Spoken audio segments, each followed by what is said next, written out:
everybody. Hey, it's been a while, everybody. It's been a checking connection. Couple of weeks. Live on Insta. Yeah, it's been a long time. So, as they say, the struggle is real. That is no joke. Hi, Cece. That is no joke. Shoot, doing this Instagram, all this graham crackers. You said Billy the Graham. struggle is real. It's real. Okay? So, anyway, so welcome back. I'm glad you guys were patient. Where was it? In Lake Savachu? Lake Savachu. Yeah, out there frying in the sun by a lake. If you notice my tan, I look darker. So people will think of me as some other ethnic group, which is okay. Some people totally hating. Hi, Carolyn. So that's what's up. Oh, no, we went to your mom's 95th birthday. Yeah, my mother went to 95th celebration, so she's still here on the planet. All the great grandkids and everybody running in the yard, and yeah, it was a good time. It was a good time. I appreciate some things. So appreciate your family, because every week we get a little older, right? Every second. So appreciate the journey you're taking, the kids you're raising, because they grow up, and they grow hair, and they bring back boyfriends and girlfriends. You're like, what the hell are you thinking, young lady? Did I teach you that? So that being said, I think that's what our topic is today. All right, you guys know the topic. We got some interesting questions, real life questions. Let's see here. As you know, we are sponsored by, what's the name of that? What's that shoe company? They have sponsored us yet? Kohan. We're sponsored by Kohan. Okay, yeah. You guys get that? So anyway, ready for the needs-based method. Right. Okay. Or our new logo. Yeah, our new logo, self-discovery, awareness, and empowerment. Okay, that's what we're all about. So that's what we're going to try to do. Try to empower people, make them aware of situations themselves so they can change and not plug into other people's drama.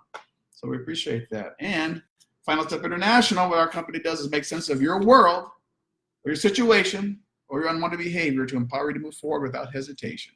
That's what it's all about. Okay. So I'm glad we got to help some people who have been watching, give them some tips about where that behavior comes from and what we can do about it if you decide to change. So let's get to our first question. And the question is, some of you may have experienced this, should you encourage your kids to call their stepdad dad? Or their stepmom. Or stepmom. Right. Mom. When is a good time for that to happen? I'm going to go like this.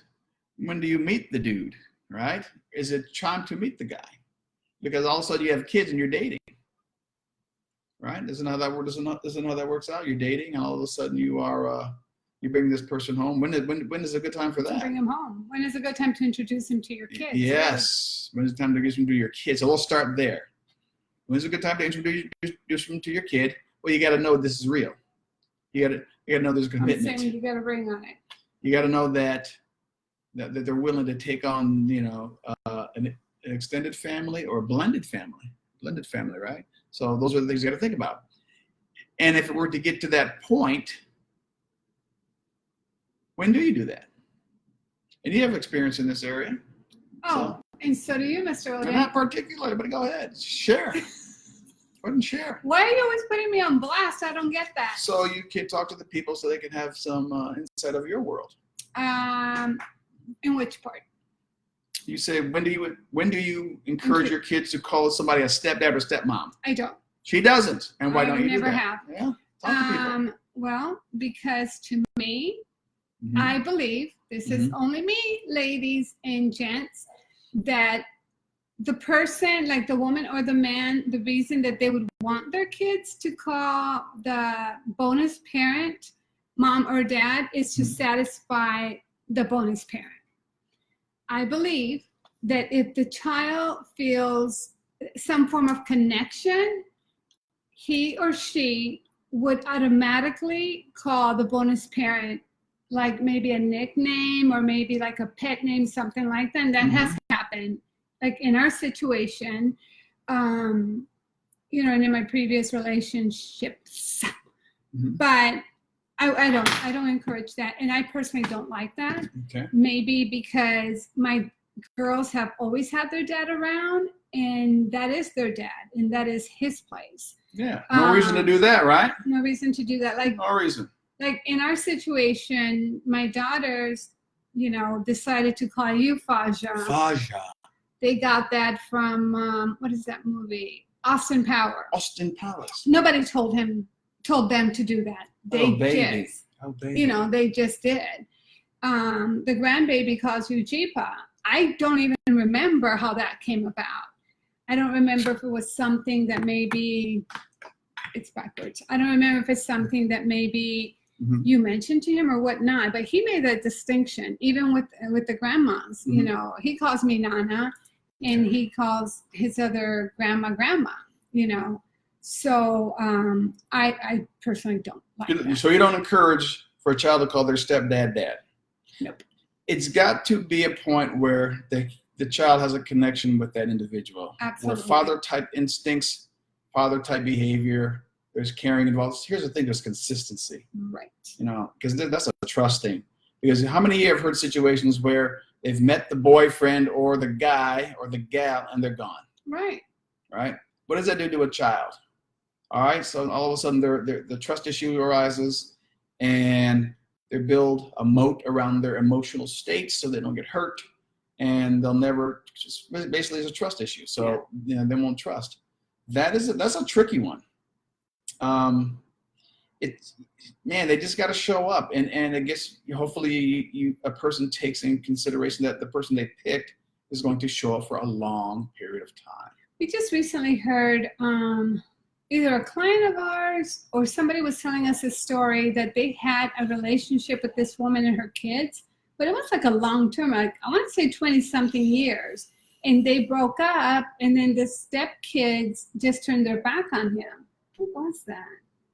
Stepkids turn their back on him? On the step, or did he turn his back on the stepkids? Like, I don't understand that. How could you be in a relationship with somebody for a long period of time like that? Like, you basically raised those kids for you to break up with the mom, and then you want nothing to do with the kids. Like, I don't get that, but I know it does happen. Yeah, that's when you don't want to have anything to do with the other people and you break up, that's a whole nother category we can get into.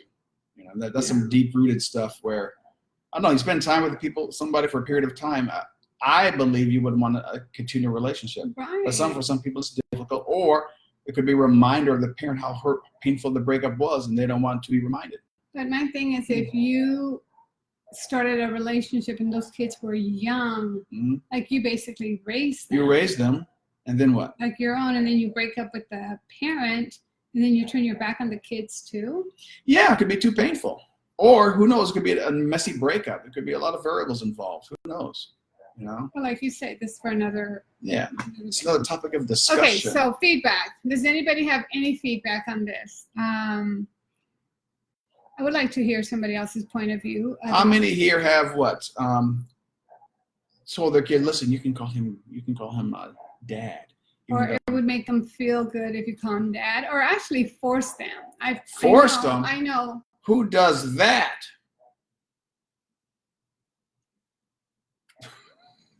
Who does that, right? Yeah. So that being said, what do you do with that? You play it by ear. My whole thing is this: let the kid make a decision. Absolutely. When he's ready, or if he's comfortable enough. That's bottom line. And they would. Anytime you bring a kid into a relationship, I always tell a client or a parent, don't you go to the child, let the child come to you. Yeah. That way they're empowered, they can make choice, they can do it when they're comfortable. But if you go to the child, then it's like you're trying too hard and you're trying to make an impression. Right. The kid picks up on that. Yeah. Let them come to you. All right? So, that being said. Hold on a second. Hold on a second? We're going to hold on 1 second. That being said, let's do... Hold on, guys. Yeah, that's just not happening. We're having technical difficulty with one of our 4 cameras. Like a production company. Oh, wait. That's because you got to turn this around, Mr. Odin. Boom, boom, boom. Oh, okay. Hit live. Go live. Yeah, go live. I'm live. I'm dead. I'm live. I'm dead. Checking connection. I'm not going to worry about it. Okay. So. All right. Next question. Is that good? We're almost there. 10 minutes into it. Okay. At what point should you step up to your siblings? How many here have difficulty with families, with your siblings, and put up with a lot of, verbal abuse, maybe, pot shots, or bullying, bullying, whatever the case may be. At what point should you step up? And how many years has it gone on? So that's boy, I tell you. And how many are still thought of as they were when they were children? Think about that. When they were children, right? Do they treat you the same because you acted a certain way when you were 3, 4, and 5 years old, and they assume that you're the same person, 30, 20, 30, 40 years later? Think about that. When do you step up? When do you step up? When do you step up? When you had enough. Enough is enough. You say, I'm not that 5-year-old anymore who doesn't say anything. No, I don't eat like that anymore because I know if I eat too much, my ass will get big or I look like I'm pregnant. So I don't do that anymore. But for some reason, but you used to eat a lot when you were a kid. I know I did, but now I don't. Why can't we just accept that? And it's interesting how it's difficult for certain siblings to accept that you may have changed. Right. Right? Oh, God, they hate that. But you were like that before. I accepted the role because you were benefiting from the role. And I was getting the short end of the stick. Okay? I'm not necessarily talking about me, but I'm saying is this could be a lot of people. When you play a particular role as a child, and the role fits the other siblings because they benefit and they get something out of it, and you get we'll call it the scratch for lack of a better word, and you decide enough is enough, and you change and you start saying no. One of the most powerful words I can tell anybody is the word no, or no thank you, right. Or no, I no longer do that. And when you tell that to the people who have been behaving a particular way for so long, they're in shock. It's really fascinating. Is that something you learned there? It's a 360 mind shift. It's a 360 mind shift. That's the name of our program. 360 mind shift, all right? All right? And it's interesting how the other family members take it because now the game isn't played the way they are used to having it. And they get mad. How many of you can relate to that one, right? Standing up to yourself, saying, I'm not playing that anymore. So that's a really, really empowering thing to do, to do something that you decide to do, to change your ways because you're just tired of living a particular way of life, okay? Or behaving a particular way. And in front of a particular individual, especially family members because they're the closest. And they know you since you were little, okay? So that's my point of view. What is yours? It's the same. And can you tell me some experiences that you've had?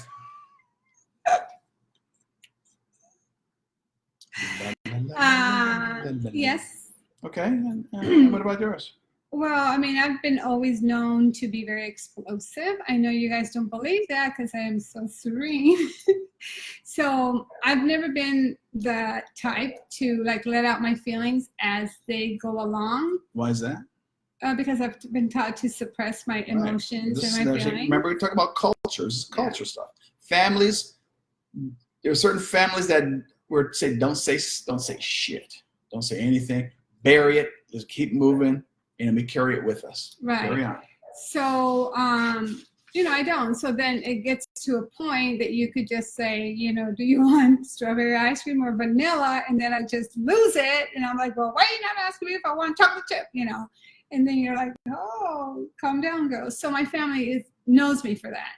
So now when I don't react like that, they think that I'm either medicated or that Michael has me under some spell, but that's because I have completely shifted and I'm not allowing them to get the best of me. So I call it being at a cool 70 degrees.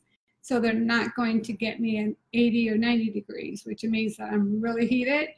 So now it's like, oh, okay, do your thing. So once you get to that mindset, it's like, but now they think I'm crazy. Welcome to the other side. And here's the other thing.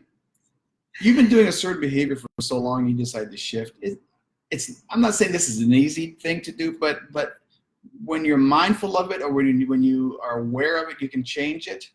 I always say that. If you don't know what you're changing, how are you going to change it? Right. But if you want to do something different, now you know what you need to do to be the person you want to be. And sometimes you're going to fail, and that's okay. You've been doing a certain behavior your whole life. Do not expect change, right, to be consistent within the first week, because I call that rebirth. You start to learn how to walk. And now think of a toddler who's learning grabbing on and think, oh, this is my new me, so this is what this is like. Whoa, whoops, I went back to my old self for that situation. That's okay. Acknowledge it. Go back and try the new self. All right, say the new things. Try the new things. Be ready for the backlash of people who are not going to accept you. How many people have never been accepted because you changed? How many friends have you lost? Yeah. Ooh, that's a big one, boy. You start, chopping down the open. No, I'm down to 2 friends. Think about that. So when you stand up for yourself to your siblings, and you stand up to yourself for your boss, to your friends, to whoever who's not enhancing your life, just know that it may not work out anymore. Right. And in your family, that's a really big thing. Because when I went back to my family, woo, sometimes you look at some, you go, what the hell? You do. I'm not immune to any of this stuff. That's why do you think I moved 3,000 miles away? Ain't no joke. This is real. This is real.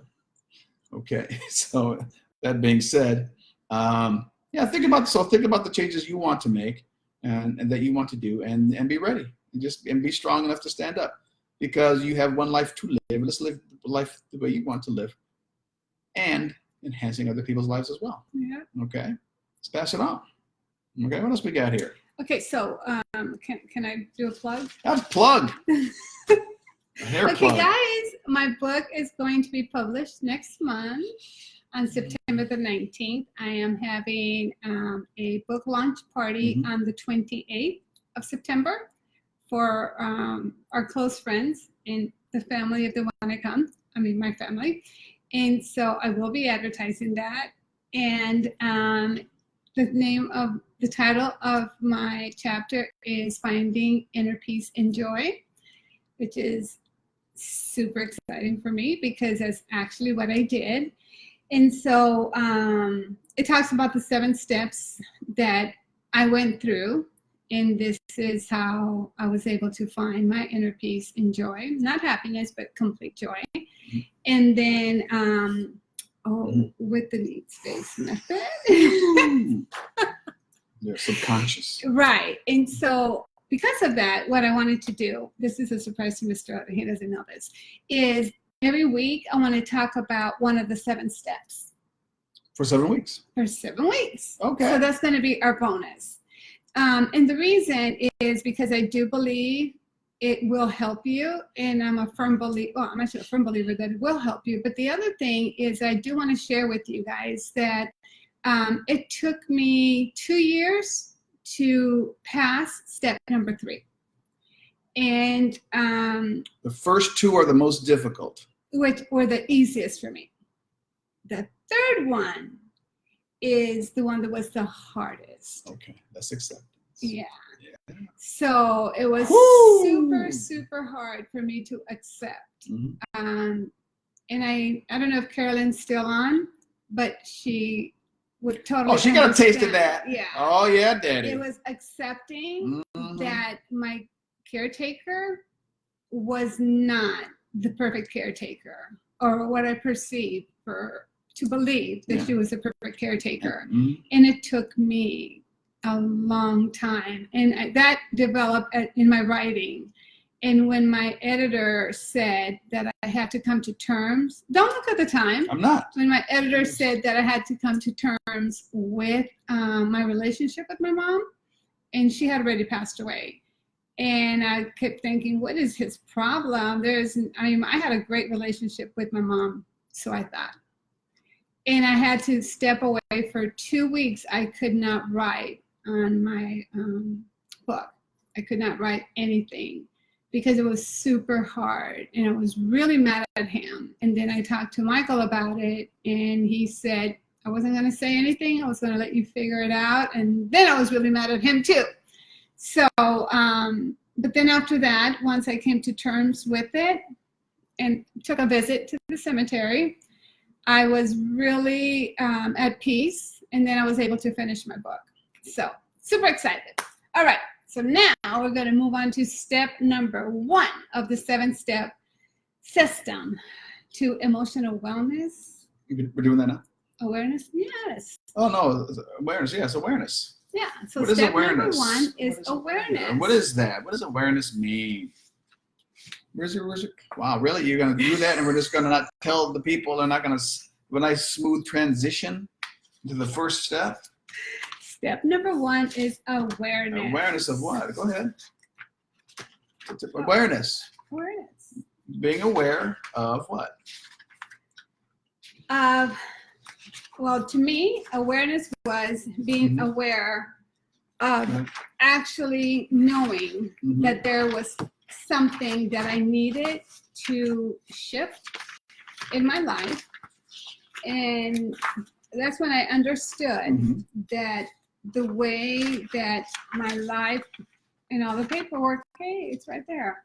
No, and the way that my life was going and my belief and my curses and spells from my generation, or curses and spells from my upbringing, in my generational curses and shaming was not how I wanted to continue my life, and that there must be I don't want to say a better way, but an alternative.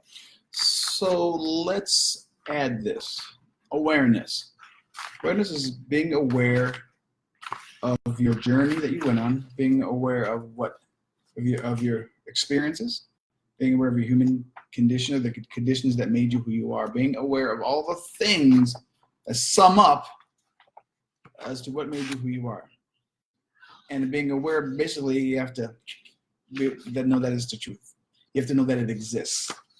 And to be aware of what needs were not met or met in that moment back in the day, and by whom, okay, by the individual. Therefore, when you're aware of what needs were never met back in the day, or that were met back in the day, you have an understanding of, wow, this is what I did get and this is what I didn't get. All right? And then awareness, we tagged along the word empathy, because empathy means you have understanding of who was able or not able to give you the needs being met back then. And it's usually a caretaker, right, or someone of significance growing up. That awareness alone can cause people to have an outburst of emotion that I've experienced at times, a gut-wrenching scream, a point of where I have created a life that I needed to create in order to survive. Therefore, you just shattered my dream.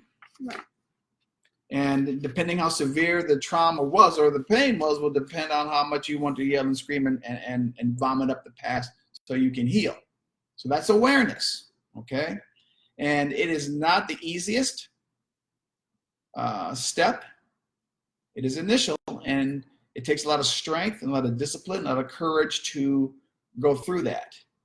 Sometimes I've had clients have it in one shot, where someone just like took a big brick and bopped it on their head, or it can take 2 to 3 to 4 sessions where they finally go, oh my God, that's it.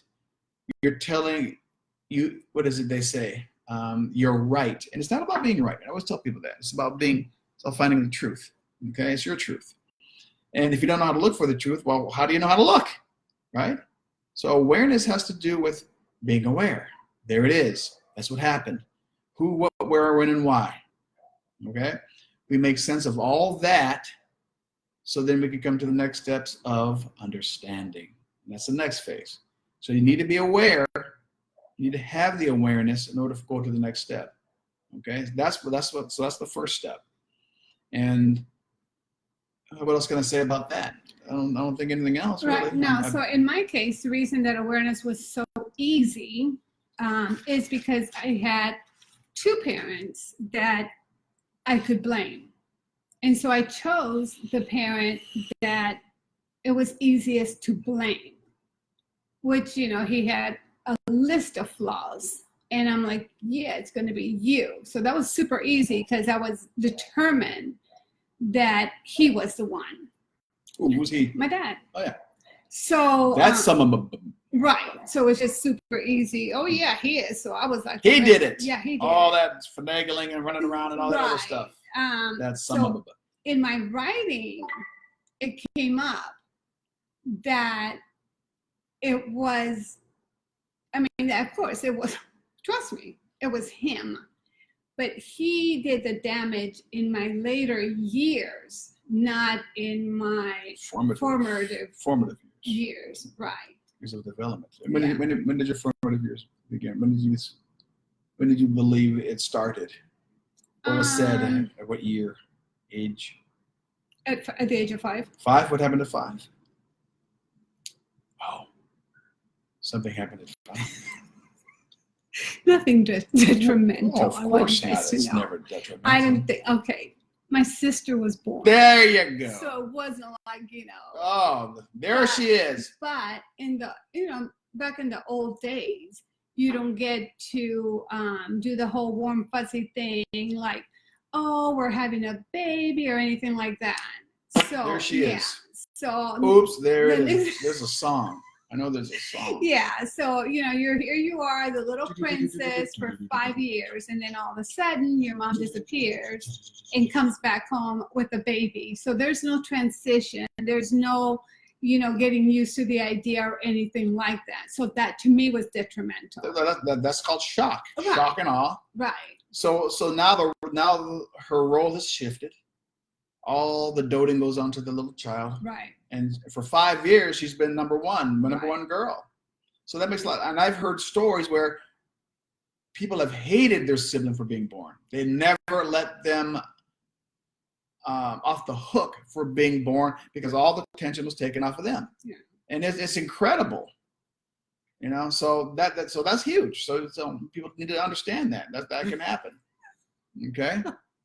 Yeah. So you're laughing, Cece. Is that what that is? She laughing. Huh? Yeah. So it's not. See what I'm saying? So it's not like it was something huge. That's not really. It's not huge. Wow. I mean, it is because I've carried it with me. Thank you. All these years. No, it never is. Right, but it was like one of those things. Like it's not like I got ran over. Or, no, you did. By a baby. You were over by a baby. Here's an example. I had a client the other day. She goes, I had the perfect upbringing. Oh, I got this. Do not get me started. I've heard tens of thousands of stories. And I asked her, what was so perfect? I had love and I had this and I had that. Right? And I don't want to tell you what she puts up with in this relationship if it's so perfect. Because I wanted to say this. Then why don't you have the perfect relationship? Right? Uber. Oh. I don't think I'm gonna get hired. I don't know, but I did my 7-step, but that's what we got to go through. You pick an individual, right, who does this, and you still put up with it. There's something to that. You need to find that out. But anyway, that being said, that's what awareness is. So anyway, digging stuff up. A lot of people don't like going to the past, but to me, the past is stuck on us. I mean, and if we can heal it, we can function better, we can live better, we can do things easier, we can go through life a lot more. It's like floating along as opposed to pulling it down as you guys ever heard of Sisyphus? It's a Greek god who has to push the stone up the hill. That's his penance for life. Right. Goes back down, pushes it up. Most people live life like that. Yeah. And my goal is not to get people to do that, but you don't need to when you have the information. Okay. So that being said, I think our time is up. I think I've rattled enough. I'm glad you guys showed up. We've missed you for 2 weeks due to situations. Like I said, because the struggle is real, and I'm trying to get out of that struggle. Okay. So that being said, please take care of yourself. Do things that make you happy. Right? Do not sacrifice yourself for somebody else. Okay. And saying no is a wonderful thing. Yep. Oh, by the way, the word selfish, try that on for size too. It helps when you want to take care of you. You're not selfish. You are selfless. That's it. Okay. So have a great week. And we'll get back to you with some crazier questions. And then next week we'll do step 2. Step 2. Okay. Take care. And we will talk to you later. Thanks, you guys. Have a great week. Bye. I'm out. Say it with the lady there.